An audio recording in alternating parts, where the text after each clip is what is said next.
প্রার্থনা করি। সজে মহান পিতা, প্রভু তোমার ধন্যবাদ দিই, সুন্দর দিন আমাদের জীবনে উপহার দিলে। ধন্যবাদ দিই প্রভু, এই বিশেষ মুহূর্তে প্রভু আমরা আজকের দিনে জানো প্রভু আমাদের এই কলেজ প্রতিষ্ঠান এবং বিশেষ করে প্রভু সুভাষচন্দ্র বোস যা 125 বছর আগে পৃথিবীতে জন্মে প্রভু আমাদের কাছে স্মরণীয় হয়ে আছে। শুধু আমাদের কাছে নয়, সমস্ত বাংলার কাছে এবং প্রভু সমস্ত মানুষের কাছে সেই স্বাধীনতার যে বাণী, স্বাধীনতার কার্য সে করেছে এবং প্রভু নিজ স্বার্থে। তেমনিভাবে প্রভু 2000 বছর আগে তুমিও সে একইভাবে আমাদেরকে দেখিয়েছো সেই প্রমাণ, নিজ স্বার্থে প্রভু অন্যের জন্য মুক্তির হিসাবে মূল্য দিতে প্রভু। আজকে আমরা সেই দিন স্মরণ করছি যে নেতাজির প্রভু আদর্শ আমাদের ইনস্টিটিউটের জন্য এবং আমাদের ব্যক্তিগত জীবনের জন্য, যা সোসাইটির জন্য আমরা ক্ষুদ্রভাবে প্রভু মুখে নয় কিন্তু আমাদের কাজে করে দেখাতে তুমি সাহায্য করো।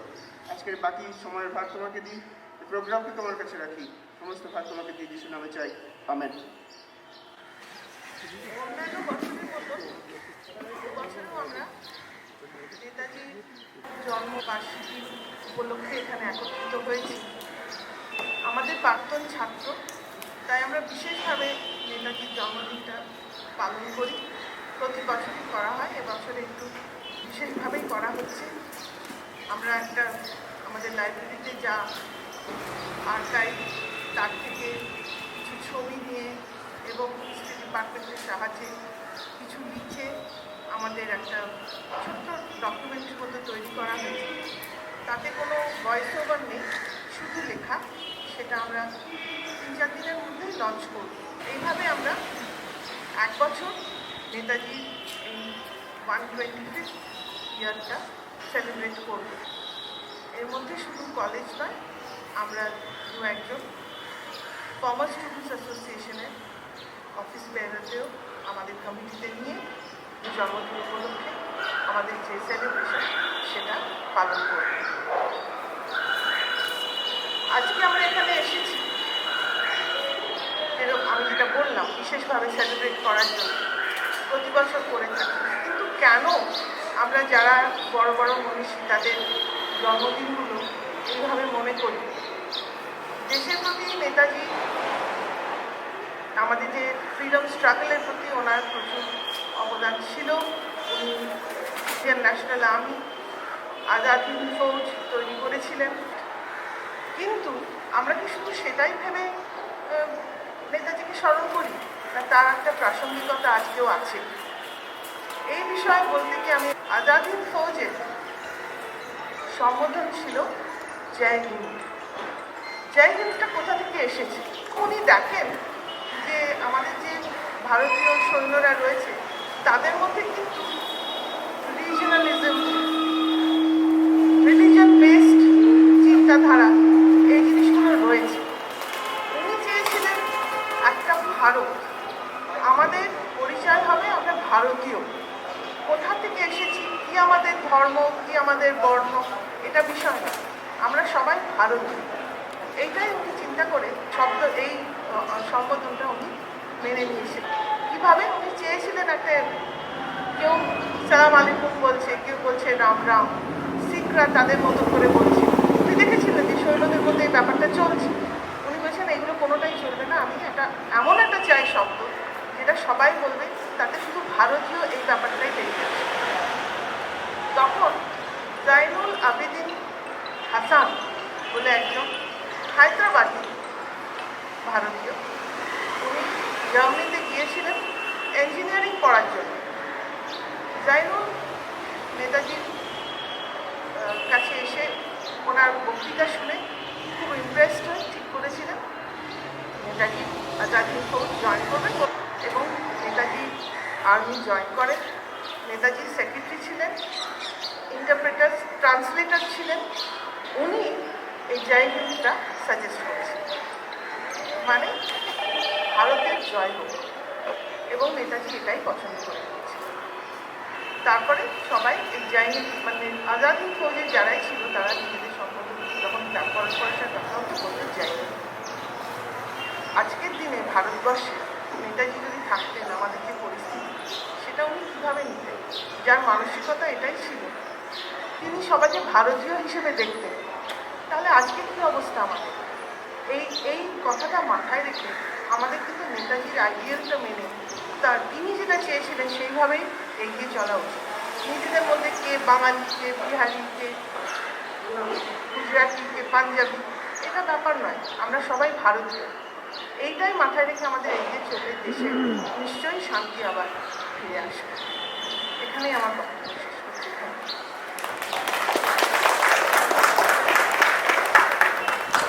খুব সুন্দর আমাদের প্রিন্সিপাল ম্যাডাম বললেন, আজকের দিনে দাঁড়িয়ে সুভাষচন্দ্র বসু নেতাজির তার দৃষ্টিভঙ্গি, তার ফিলোসফি, সেটার প্রাসঙ্গিকতাকে খুব সুন্দর করে তুলে ধরলেন। আমরা আমাদের অনুষ্ঠান এগিয়ে নিয়ে যেতে চাই। এরপরে আমাদের কলেজের শিক্ষিকারা তারা একটি সঙ্গীত পরিবেশন করবে।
শুনলাম, ধন্যবাদ জানাচ্ছি। এরপরে আমাদের প্রিন্সিপাল ম্যাডাম যেরকম বললেন, ডকুমেন্টারির মতো ছোট্ট একটা তৈরি করেছিলাম, আর টাইমিয়ার রোল প্লে করেছেন আমাদের vice principal sir doctor Subratin Das. উনি আমাদের মধ্যে আজকে আছেন। আমি ভাইস প্রিন্সিপাল স্যারকে ডেকে নেব দু এক কথা বলবার জন্য। এই 125তম নেতাজি জয়ন্তীতে আমাদের ঠিক কী বলা উচিত বা কী করা উচিত, এটা আমার কাছে একটা বেশ কিছুদিন ধরেই বড় প্রশ্ন। সুভাষচন্দ্র বসু এই স্কটিশ চার্চেস কলেজ তখন ছিল নাম, এই কলেজের ছাত্র ছিলেন, দর্শন নিয়ে পড়েছিলেন। প্রেসিডেন্সি কলেজ থেকে উৎখাত হওয়ার পরে কঠিন বৃত্তান্ত ইত্যাদি এগুলো আমরা সবাই ছোটোবেলা থেকে জানি। এখানে ডক্টর আর্খাট যখন প্রিন্সিপাল ছিলেন এবং দর্শনের অতি নামী অধ্যাপক ছিলেন, তার আনুকূল্যে এখানে ভর্তি হন, যারা পড়াশুনো করেন, প্রথম শ্রেণীতে দ্বিতীয় হন এবং এই কলেজে থাকাকালীন অনেক রকমের অ্যাক্টিভিটিসের মধ্যে, অর্থাৎ বিভিন্ন রকমের উদ্যোগের মধ্যে যুক্ত ছিলেন। সেগুলো অনেকেই জানেন, সেগুলোর মধ্যে যাব না, শুধু একটা দুটো বলবো যে সুভাষচন্দ্র বসু অনেকেই করেন না, কিন্তু তিনি করেছিলেন। পরবর্তীকালে যখন বিদেশ থেকে চিঠি লিখছেন বা এই বাঁদিকের লনে তিনি যখন কলকাতার মেয়র হলেন বা পরবর্তীকালে কংগ্রেসের রাষ্ট্রপতি, তখনকার দিনে সভাপতিকে রাষ্ট্রপতি বলা হতো, তখন তাকে যখন সংবর্ধনা দেওয়া হয়, তখন যে বক্তৃতাগুলো করছেন, যার উপর তিনি নিজে স্বাক্ষর করেছিলেন, যেটা আমাদের লাইব্রেরিতে আছে। আমরা আমাদের এই আর্কাইভাল যে ডকুমেন্টস তৈরি করছি অনলাইন ভার্চুয়াল প্ল্যাটফর্মে, যে আমরা এক্সিবিশনটা চালু করবো, কদিনের মধ্যেই লঞ্চ করবো, তার মধ্যে ওটা আমরা দেখাচ্ছি। এই সমস্ত কিছুর মধ্যে স্কটিশ চার্চেস কলেজ সম্পর্কে তার একটা যে কৃতজ্ঞতা, কলেজকে ফিরে দেখা, মনে রাখা, এগুলো ছিল। এখন আজকের দিনে দাঁড়িয়ে আমরা ওই ছাত্র জীবনে সুভাষচন্দ্র বসু, যাকে নিয়ে তো ইতিমধ্যে অনেক আলোচনা হয়েছে, অনেক কথা হয়েছে। কালকে একটা খুব বেশি পরিচিত নয় এমন একটা টেলিভিশন চ্যানেলে অনেক রাত্রিবেলা একটা ইন্টারভিউতে আমাকে একটা প্রশ্ন করা হয়েছিল যে আজকের দিনে দাঁড়িয়ে যুব সমাজের মধ্যে সুভাষচন্দ্র বসুর কোনো প্রভাব কি লক্ষ্য করেন, তার আদৌ কি কোনো প্রাসঙ্গিকতা আছে, থাকলে কতটা? আমার মনে হয়, আমি ইতিহাসের ছাত্র এবং শিক্ষক হিসেবে মনে করি যে ইতিহাস একটা খুব চলমান বিষয় এবং নানা রেখায় ইতিহাস অগ্রসর হয়, সরল রৈখিক নয়, বহুরৈখিক এবং বহুমাত্রিক। অতএব সেখানে সেই ইতিহাসের চলমানতার মধ্যে সুভাষচন্দ্র বসুকে দেখতে হলে আমার মনে হয় তাকে ফিরে তাকাতে গেলে, তাকে বুঝতে হলে মনে হয় খানিকটা কন্টেম্পোরারাইজ করা, অর্থাৎ আজকের প্রেক্ষাপটে আমরা তাকে কীভাবে দেখতে পারি, তিনি কতটা প্রাসঙ্গিক, সেগুলো বোধহয় বেশি করে ভাবা উচিত। কয়েক বছর আগে তার কন্যা অনিতা বসু পাপ, তিনি ঐতিহাসিক সুচেতা মহাজনকে একটা খুব ভালো ইন্টারভিউ দেন দিল্লিতে। সেখানে তিনি একটা খুব মূল্যবান কথা বলেছিলেন যে এখনো এরকম শুনতে পাই যে এখনকার প্রজন্মের মধ্যে একটা প্রশ্ন সবচেয়ে বেশি করে সুভাষচন্দ্র বসু সম্পর্কে রয়েছে, ওটা তাদের সবচেয়ে বেশি আগ্রহের বিষয়, কৌতূহলের বিষয়। আমি আমার এই কলেজেও অনেককে বলতে শুনেছি যে একটা ব্যাপারে আমরা খুব উৎসাহী জানতে, যে তার শেষ অবধি কী হলো, 1945 কি শেষ হলো নাকি তিনি তারপরেও জীবিত ছিলেন, তিনি কি তাই হোক বিমান দুর্ঘটনায় সত্যি মারা গিয়েছিলেন, নাকি তিনি আসলে সোভিয়েত ইউনিয়ন বা অন্য কোথাও চলে গিয়েছিলেন, ইত্যাদি। অনিতা বসু পাপের বক্তব্য ছিল যে এই যে প্রশ্নটা, যে সুভাষচন্দ্র বললেই মনে হচ্ছে যেন তার একটা খুব রহস্যময় অন্তর্ধান, এবং তিনি তারপরেও বেঁচে ছিলেন, কখনো তাকে সন্ন্যাসী রূপে দেখা গেছে ইত্যাদি। তার মনে হয়েছিল যে তার বাবার সম্পর্কে এটা বোধহয় ঠিক সাম্প্রতিককালে দাঁড়িয়ে উপযুক্ত মূল্যায়ন, উপযুক্ত ভাবনা নয়। অর্থাৎ একটা মানুষকে আমরা তো আর তার মৃত্যুর মধ্যে দিয়ে মনে রাখবো না, তার জীবনের মধ্যে দিয়ে মনে রাখবো। We need to remember a person, icon of the icons, icon of the icons. তাকে তো আমরা, we must not remember him in terms of his death or rather in terms of his life. মনে রাখতে হবে যে সুভাষচন্দ্র বসু, আমি এই গল্পটা আগেও বলেছিলেন, কেউ কেউ জানেন, সবাই জানেন না বলে আবার বলছি, যে সুভাষচন্দ্র বসুর দুটো দিক হতে পারে। একটা হচ্ছে কিংবদন্তি, অতিকথা, লেজেন্ড, এইগুলো তো ছোট থেকে শুনে আসছে। সেই যে একজন বাঙালি হিসেবে এইরকম ডুবোজাহাজে করে অত দূর দেশে পাড়ি দেওয়া, সমুদ্রের তলা দিয়ে প্রায় ভোজবাজির মতো উবে যাওয়া কলকাতা শহর থেকে, তারপর হঠাৎ অবতীর্ণ হলেন কখনো জার্মানিতে, কখনো আফগানিস্তানে, কখনো রেঙ্গুনে, কখনো ইম্ফলে, কখনো ব্যাংককে, কখনো সিঙ্গাপুরে। এগুলো নিয়ে প্রচুর রূপকথা, ঘটনাগুলো সত্যি, কিন্তু এগুলোই সুভাষচন্দ্র বসুর একমাত্র পরিচয় নয়। মনে রাখতে হবে যে সুভাষচন্দ্র বসু কিন্তু, যদি দেশ স্বাধীন হয়, একদিন না একদিন তো হবেই, তখন সেই দেশে, সেই জাতিরাষ্ট্রের চেহারাটা কেমন হওয়া উচিত, সেটা নিয়ে সুভাষচন্দ্রের খুব স্পষ্ট ভাবনা ছিল। তিনজন মানুষের মধ্যে তখন এক ধরনের নৈকট্য এবং দূরত্বের টানাপোড়েন চলেছে অনেক দিন ধরে। গান্ধীজি, সুভাষচন্দ্র বসু এবং একসময় তার অভিন্ন হৃদয় বন্ধু, দুজনেই নিজেদেরকে সোশ্যালিস্ট বলতেন, জওয়াহরলাল নেহরু। নেহরু এবং সুভাষচন্দ্র বসু তারা মনে করতেন যে ভারত হবে এমন একটা জাতিরাষ্ট্র যেটা ইন্ডাস্ট্রিয়ালাইজ, যা নিজের জোরে দাঁড়িয়ে থাকবে, মিলিটারি পাওয়ার প্রচণ্ড বেশি হবে, তা একটা অত্যন্ত স্বাবলম্বী, অন্যের উপর নির্ভরশীল নয় এমন পলিটিক্যাল ইকোনমি থাকবে, যেটা গান্ধীর ভাবনা থেকে একদম আলাদা। তাই অনেক পরে সুভাষচন্দ্র বসু যখন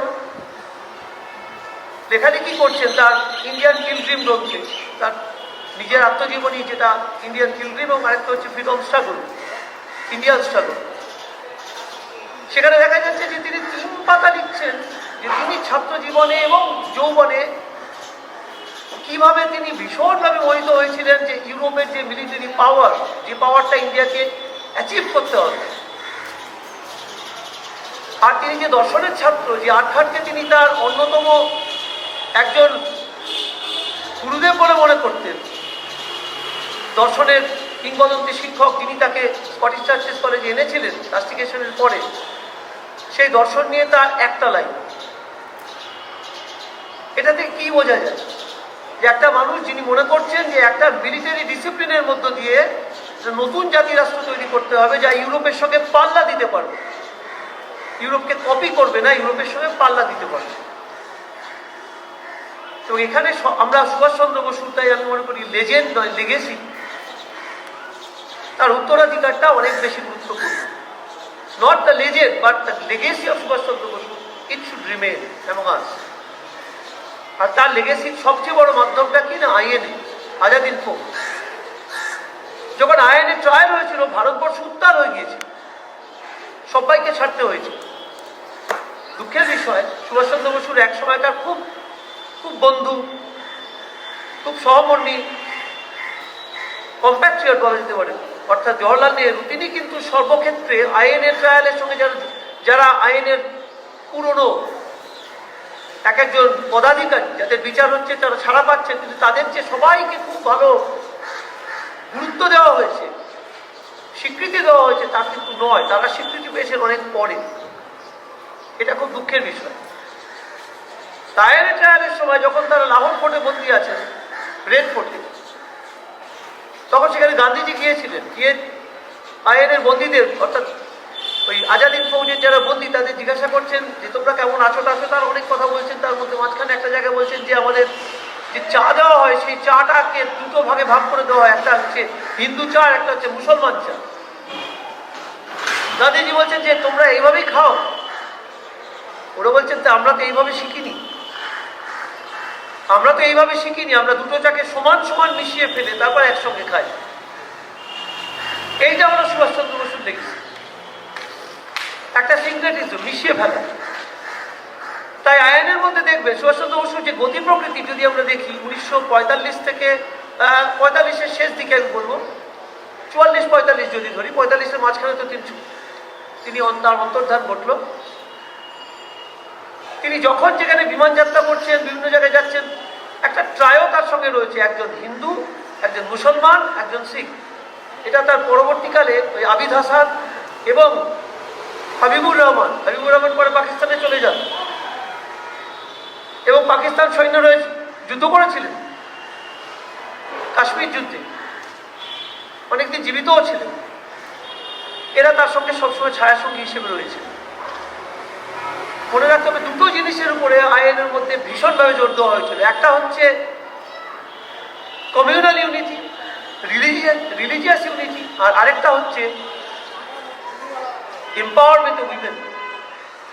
তখনকার দিনে এত স্লোগান ছিল না, এত তত্ত্বকথা ছিল না। সুভাষচন্দ্র বসু তার সহজাত ভঙ্গিতেই এটা করেছিলেন যে আজাদ হিন্দ ফৌজের মধ্যে এই যে একটা নানা ধর্ম এবং জাতপাতের মধ্যে একটা একসঙ্গে মিলেমিশে যাওয়া, একটা কমিউনাল এবং রিলিজিয়াস ইউনিটি এবং এম্পাওয়ারমেন্ট অফ উইমেন, এই দুটো যেন মনে হচ্ছে স্বতঃস্ফূর্তভাবে উঠে এসছে।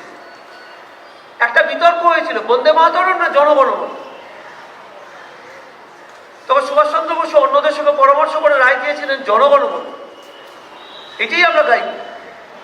বন্দে মাতরমের মধ্যে কিছুটা হলেও একটা কমিউনাল সুর রয়েছে।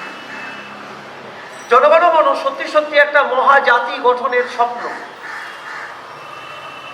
1940 সালে সুভাষচন্দ্র বসু কতগুলো খুব গুরুত্বপূর্ণ লেখা লেখেন। সেখানে তিনি বলছেন যে সব কিছুই তো নশ্বর, অবিনশ্বর তো কিছু নয়, কিন্তু আছে অবিনশ্বর। Is everything mortal? Is there anything which is immortal?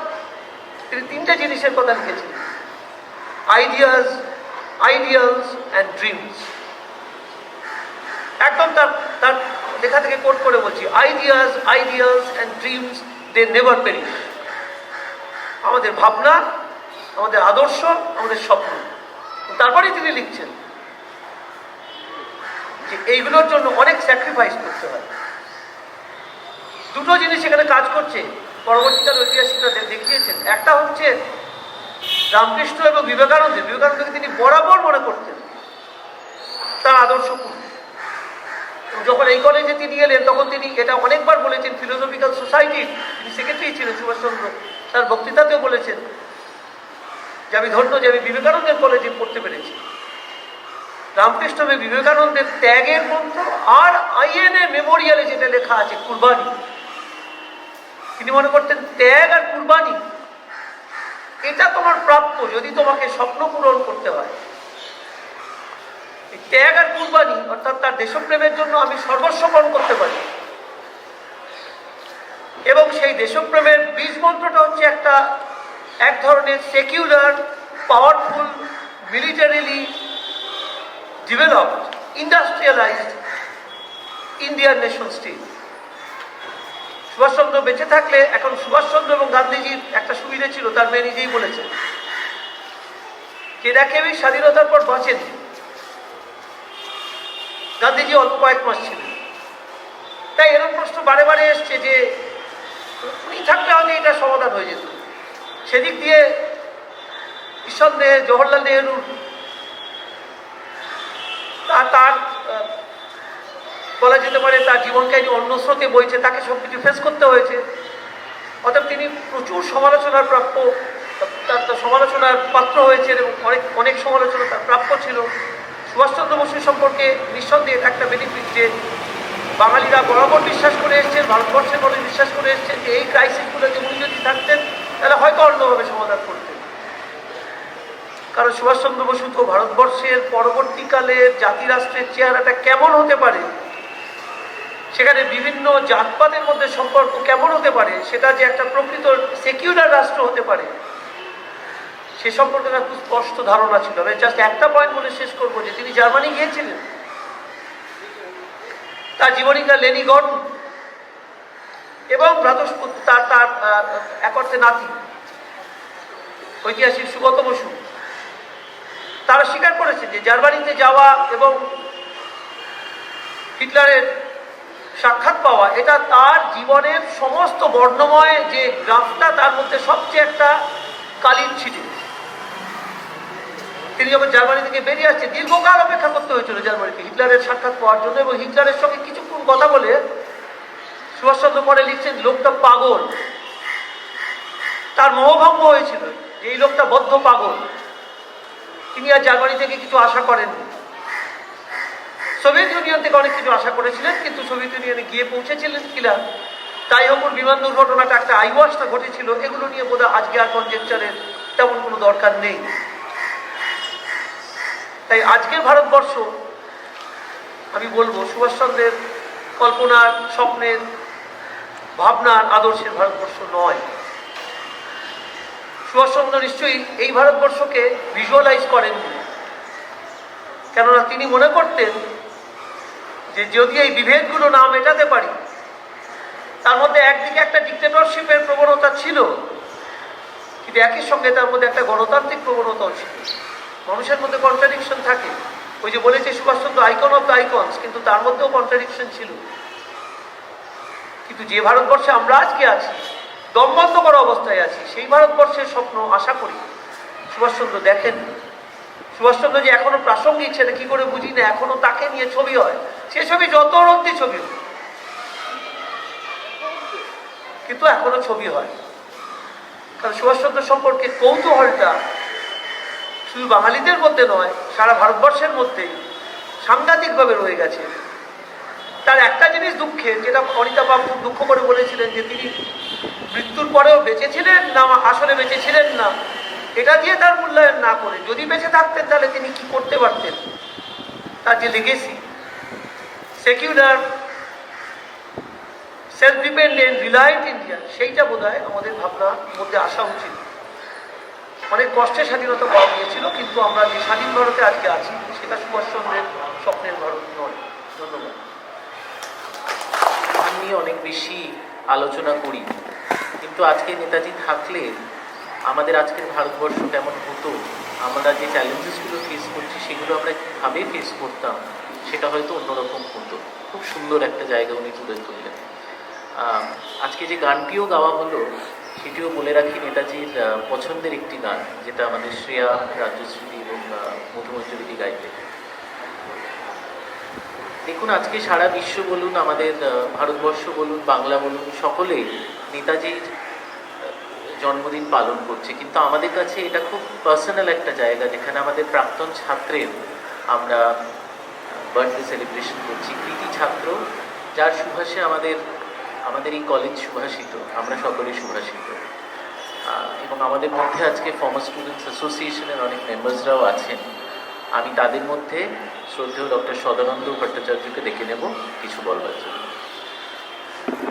Pranab প্রাক্তনী Subhash Chandra Basu, সম্মানীয় অধ্যক্ষা, উপাধ্যক্ষ, আমার প্রাক্তন এবং বর্তমান সহকর্মীবৃন্দ, আমার প্রাক্তনী সহযোগিতারা এবং উপস্থিত সুধীরা।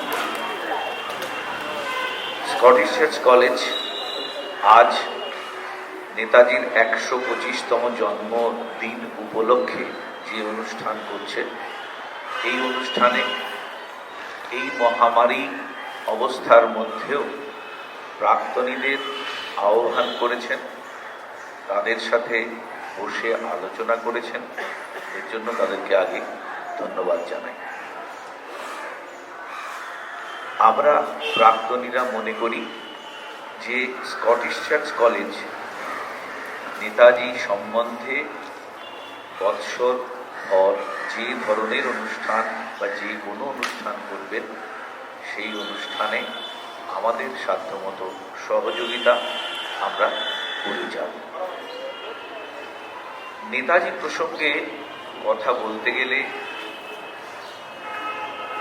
এখানে ইতিহাস চর্চায় ঋদ্ধ আমাদের উপাধ্যক্ষ এত সুন্দরভাবে নেতাজির বিশ্লেষণ করেছেন, তাই কিছু বলতে যাওয়া আমার পক্ষে বোধহয় একটু বাতুলতা হবে, তবু আমি দু একটা কথাই বলছি। আজ দেশে নেতাজি খুব বেশি চর্চিত হচ্ছে না, কিন্তু এই চর্চার মধ্যে কতটা তাকে অনুভব করে চর্চা হচ্ছে আর কতটা তাকে নিয়ে উন্মাদনা হচ্ছে, এটা বোধহয় ভাবার বিষয়। নেতাজি মানে শুধু রহস্য, রোমাঞ্চ, অন্তর্ধান রহস্য নয়। নেতাজি মানে সেই প্রেক্ষিত, যে প্রেক্ষিতে ব্রিটিশ রাজ ছিল, আমরা পরাধীন ছিলাম, এবং দেশ ও মাতৃকাকে পরাধীনতা থেকে মুক্ত করবার যে আর্জি মানুষের মনে ছিল, সেই আর্জিকে এগিয়ে নিয়ে যাওয়ার জন্য সফল সর্বাধিনায়কের দায়িত্ব পালন করেই নেতাজি সেদিকে এগিয়ে যাওয়ার চেষ্টা করেছিলেন। তার নিজস্ব যে ধারা ছিল, তার যে নিজস্ব মত ছিল, হয়তো তৎকালীন রাজনৈতিক যে সমস্ত প্রশাসন আমাদের দেশে বহাল ছিল তাদের সকলের সাথে মেলেনি, তাই তিনি তার নিজের মতো করে পথ করে এগিয়ে গিয়েছিলেন।